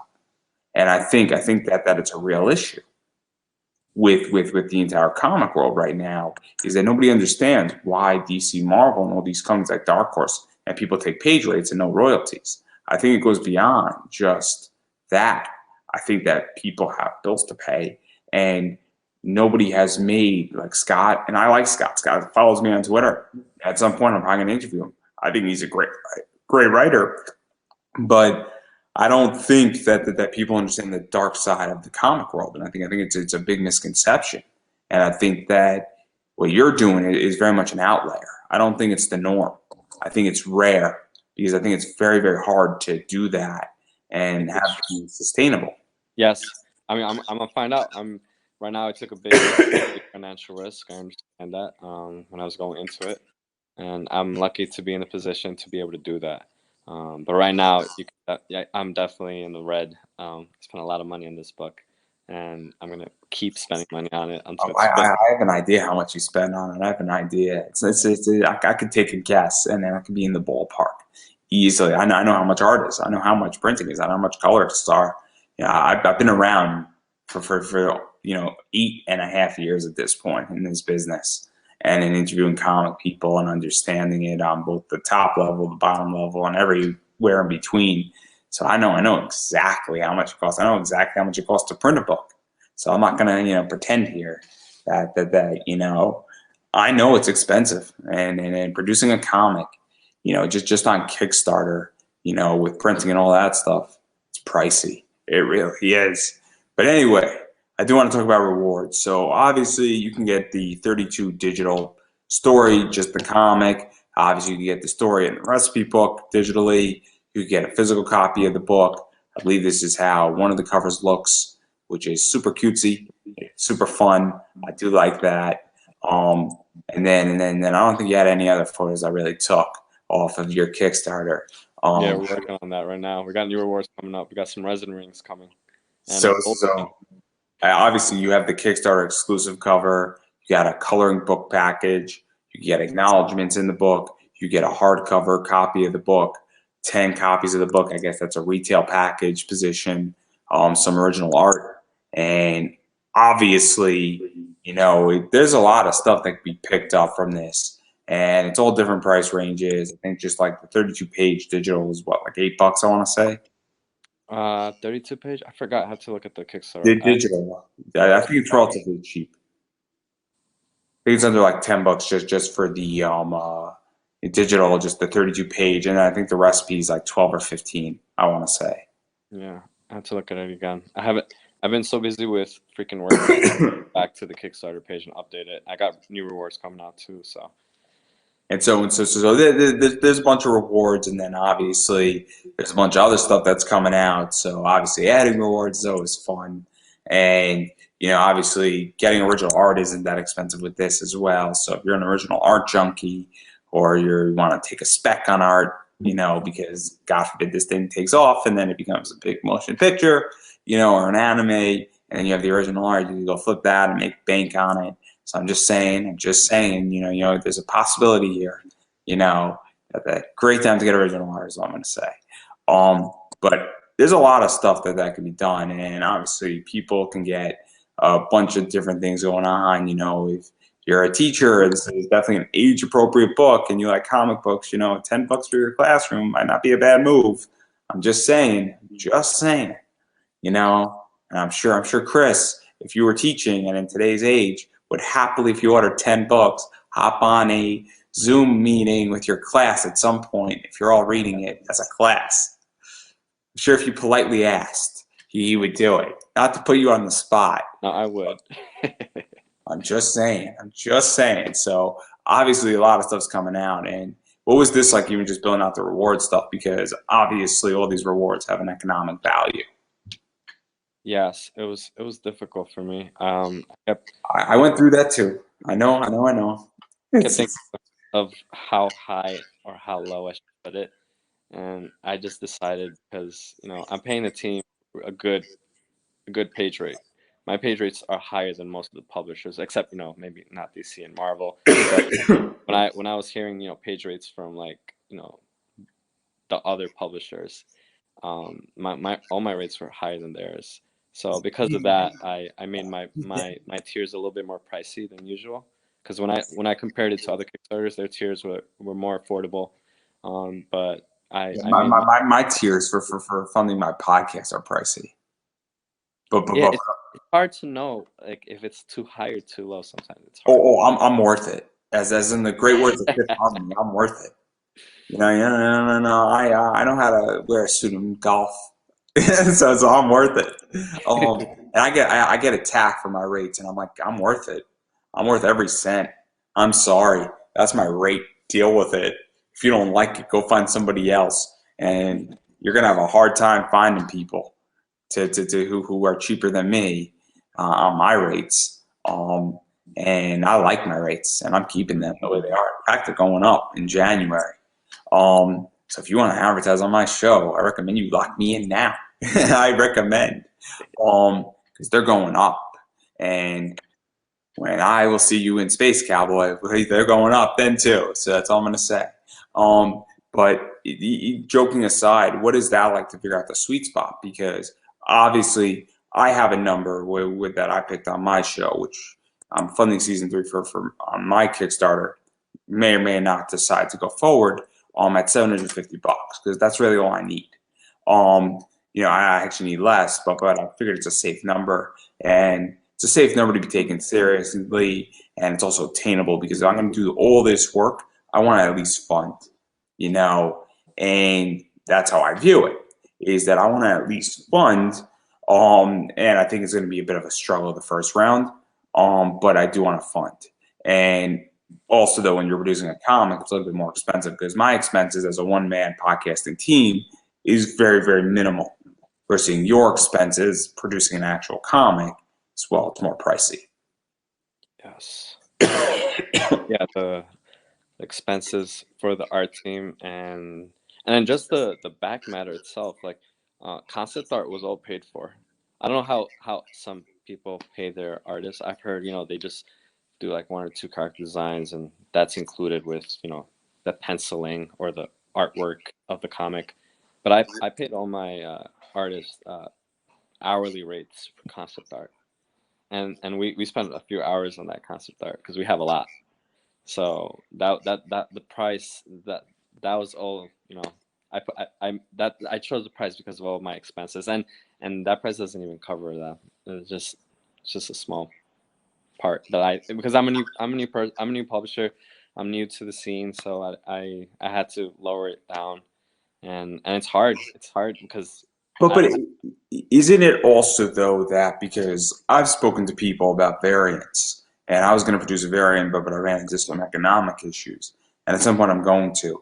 I know exactly how much it's going to cost me to produce a variant. One of the things that I want to do if I want to stick around is my first variant. I'm going to make it dirt cheap. I'm going to lose money on it. And the mm, reason why I'm willing to lose money on it is because if I produce a really good variant and then I produce a position where now everybody wants that variant and I can't deliver to you, all of a sudden, the next time I produce a variant that's just as good or better, people can be like, oh man, I need to get this now because that book sold out. It's selling for $70 on eBay and it only costs 20. Man, I need to get in on that variant now. And that's something that I understand because in the long game, if I want to be around for 10 years, who cares if I lose $300 a year on my first variant and I lose 100 on my second, but then I make 300 on my third? I just broke even. Then on my fourth, I'm making 500, And then on my sixth, I'm making 500. And then all of a sudden now I'm making 500, 500, 500. And then you can raise it up to 600. And then all of a sudden, after 5 years of that, and this is something that I think is business mentality, where who cares if you're in the game for life if you lose money in your first year or your first 2 years? Who cares? I mean, companies don't have to be profitable technically, if they are going to be in the game. Like, I'm now becoming profitable. It took me 8 years to get here, but I'm never not going to become unprofitable unless I die from this cold. But that's something that I think people need to understand. So I don't think it really matters if you're going to do issue 2 and then issue 3 and then issue 4, and then this becomes very much the flagship for your company. If you lose money on the first one, if you can weather the storm financially. Yes, that's the thing. Again, I go back to the idea that most people, I feel, in comics don't understand the golden rule. Learn how to take money out of your business. Once you understand how to do that, you are set for life. Because if you know how to build a business, and even if it's only producing you $200 in profit, if you know how to take money out, you're going to be fine. In reality, I've learned that lesson in the last 3 years. Great lesson to learn. It's arguably the most important lesson I will ever learn in my life. The second lesson is learn how to invest the money you take out of your business. That's the second lesson. Once you know those 2 lessons, you're going to be fine for life. But I digress. Obviously, we covered a lot of ground. We spoke about a lot of stuff. I really just want to go here. This is what I'm going to be doing on Thanksgiving. Just letting everybody know.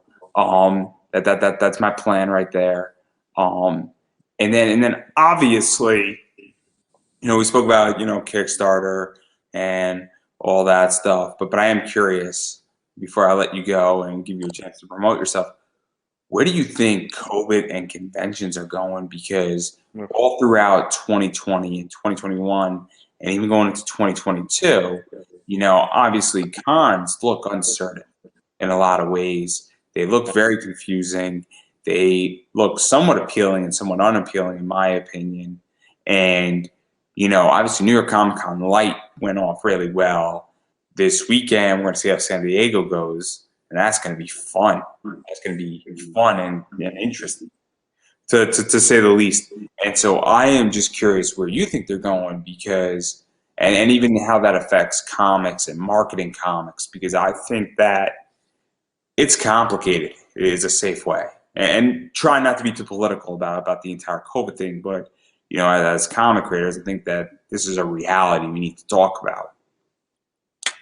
Yeah, personally for me, I don't have much experience in the con world yet. I've attended cons, but as a publisher or as a creator myself, I definitely don't feel like I know too much about the con thing. So did you? And then I'll ask you a different question about that, because, and I'll preface it with me. I used to go to a lot of anime cons and comic cons. I used to present. I wasn't being paid. I did it because I got a free ticket. Was trying to network, and I got nothing accomplished out of that. I got nothing accomplished on a network level, getting people to interview. I got nothing accomplished out of that. On Comic-Con stuff, I've gotten people, and that's cool. And at small cons, I've gotten people, and I've actually had real cool conversations with people and awesome experiences. But, I don't know if I'm ever going to go back to a convention, because I've done more networking through this and just speaking to people online. Yeah. And just reaching out to people. I just reached out to, somebody. I reached out to Ivan Tao. I'm like, hey, man, I love your cover work. Can I interview? He's like, sure. This is cool. It was a fun interview. And I had a blast. With it. And I wish I did the interview better. And it was a lot of fun. I was so excited that I did the interview. I can't wait to have him on again. But the idea is that would have never happened if I was still doing cons, and if COVID never happened. So for me, I'm in a weird position because I'm doing better than ever without conventions. And I haven't made money. I'm more influential outside of cons and I'm very curious. And this is why, you know, and this is the question I'm asking a lot of publishers and comic. I'm saying like, you guys still want to do cons, and why? Because to me, I figured out a different method. I figured out that I'm slaying dragons here without conventions. I'm doing better. I'm making money for the first time without them.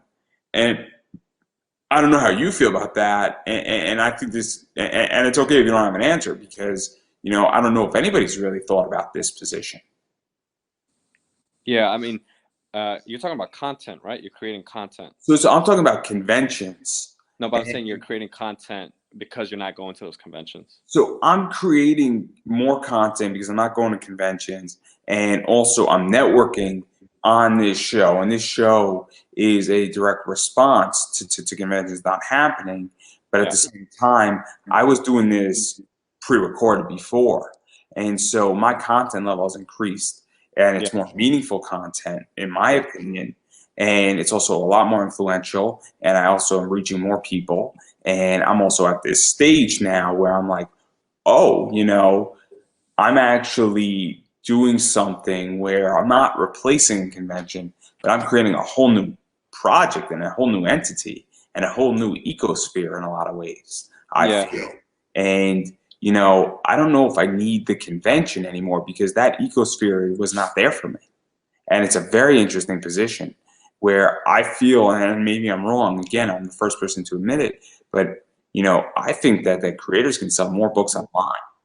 I don't get why somebody wants to be at a table and see people reading their book versus being able to go on eBay, list your books, list legitimately 50 books on eBay, list stuff on Amazon, open up your own website, say to other people, say, hey, Andrew, you got an eBay store.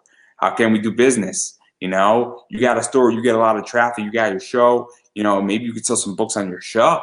Maybe you could give some books away for free on your show. Hey, look, you're running this. I'll wholesale you 10 books. Why don't you do a giveaway? And I'll give you a 50% discount. And you're selling me books. And maybe you're making like $1 on those books, but you're making a sale to me. And I might be interested in that, depending on the book, depending on who it is, depending on how things can help me. And so, that's my whole thing at this point is that,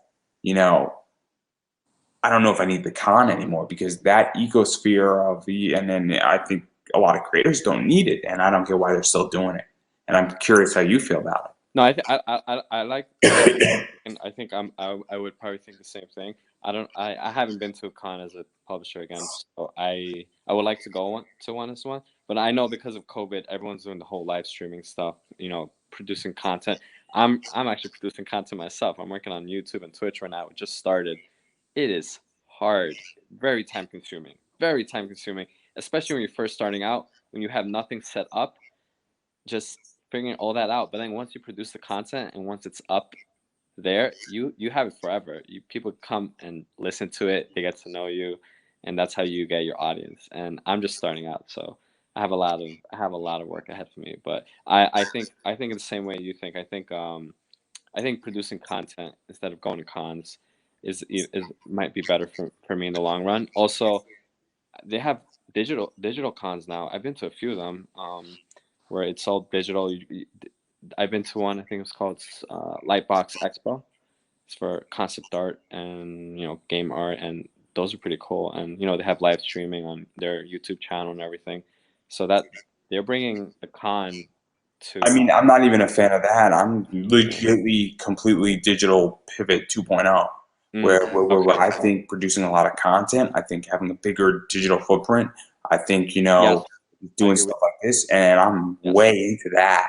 I think understanding Facebook ads, I think understanding Instagram ads, I think understanding YouTube, I think understanding algorithms. I mean, my content in December, I'm legitimately like shooting out on Twitter and Facebook like 15 to 20 posts a day, and I am going hard. Yeah, I got to do that. I'm scheduled out. Like if when people interview me, like I shoot out that interview a lot. Like people like don't understand how I do it. And I'm digitalization pivot 2.0. I'm building out a whole product in February, early March, specifically for this that is going to change indie comics. and it's because I'm upset about something that happened on Kickstarter with me, and I want to take market share away from Kickstarter. And there's a good chance I'm going to do it, and I can't wait to be in front of the comic book liaison in Kickstarter and say, just, you should have approved my little digital bundle pack I wanted for $12. You should have just approved it, and you didn't. And here we are. And I'm looking forward to that day, and that day will happen.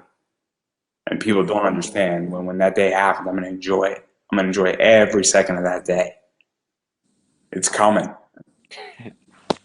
Every content creator should be well aware that take the bet against me, you might as well give me your house. I'm just saying. And then I'll sell that for pennies on the dollar too, as you watch, walking away from it. So I'm just saying. So now that I've got you in trouble, clearly, you're not getting a deal with DC. Neither am I, or Marvel, or Boom for that matter. You don't want to work for Boom Studios. You don't want to work for Boom Studios.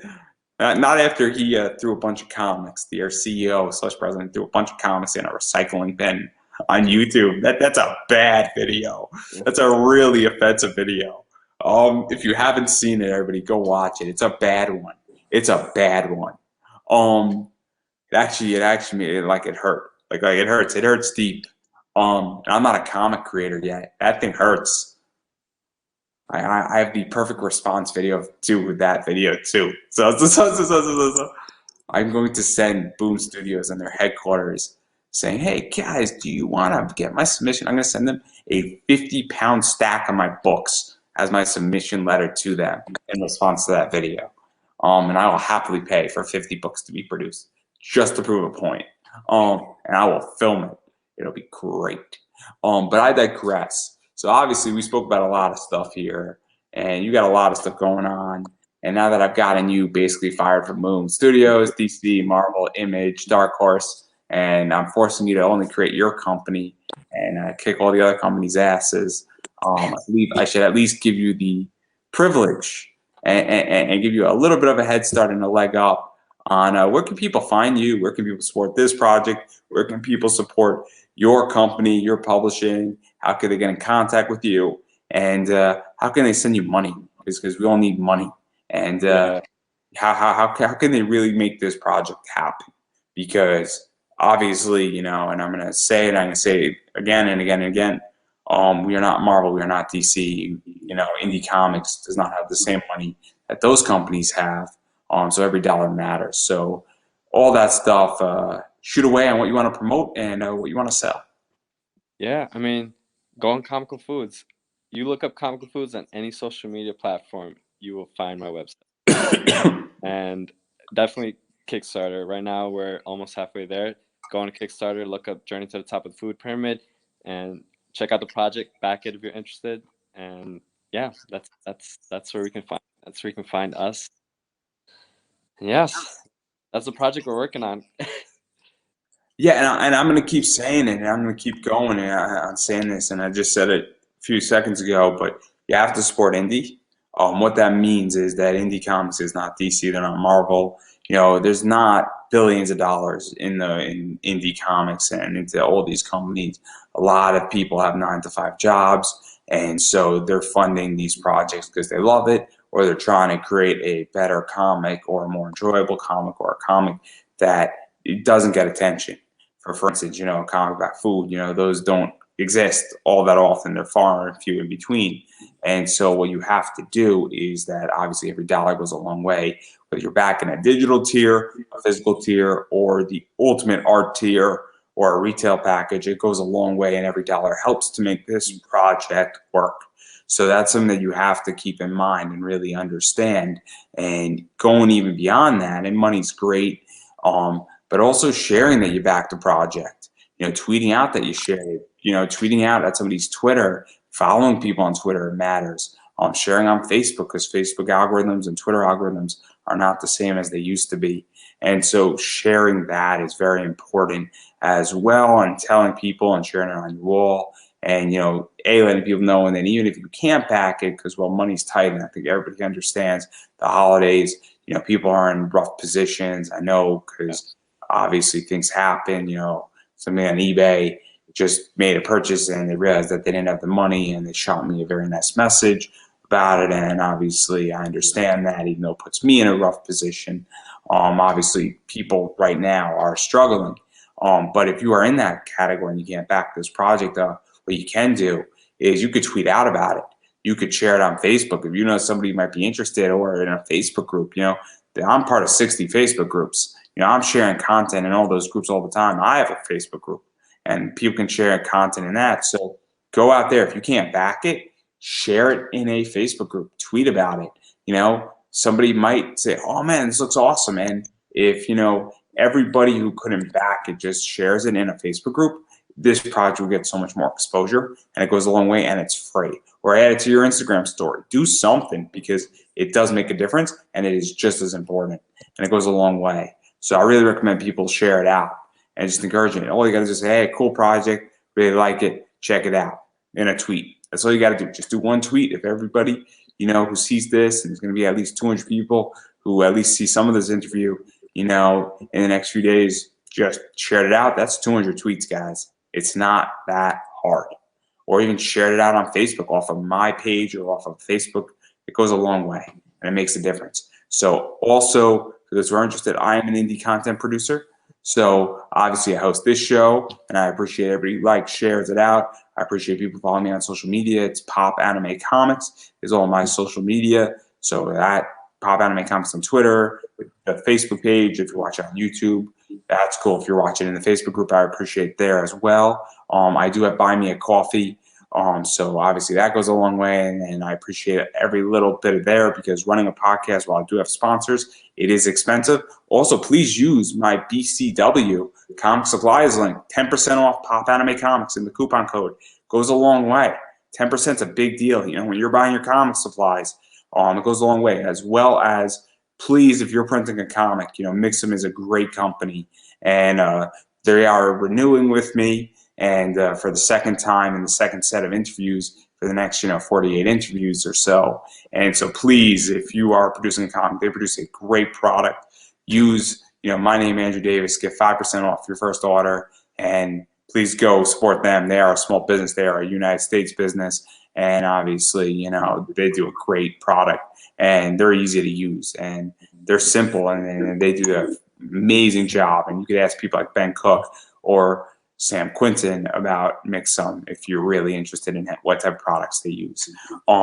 So having said all that, as I am slowly clearing my throat here, I'm going to give you the final word. Thanks so much. And thank you so much for the interview. I love the questions that you had, your ideas, your opinions, and just your marketing skills is just amazing. I gotta learn from you. I gotta watch some of your episodes now. I love how you talk, and I really appreciate you having me on your show. Thank you so much. Well, thank you for showing up, first and foremost. And yeah, no, I appreciate it, and I just really enjoy your project, and I just wish I wasn't poor, or broke. Poor is a state of mind. Broke is just temporary. I am broke. I am not poor. So I want to make that crystal clear. I also do not have COVID. I have a cold. I want to make that clear too. I legitimately have a cold. Okay, I tested negative for COVID like 2 days ago. Got to make that crystal clear too. So having said all that, I believe that is a wrap. But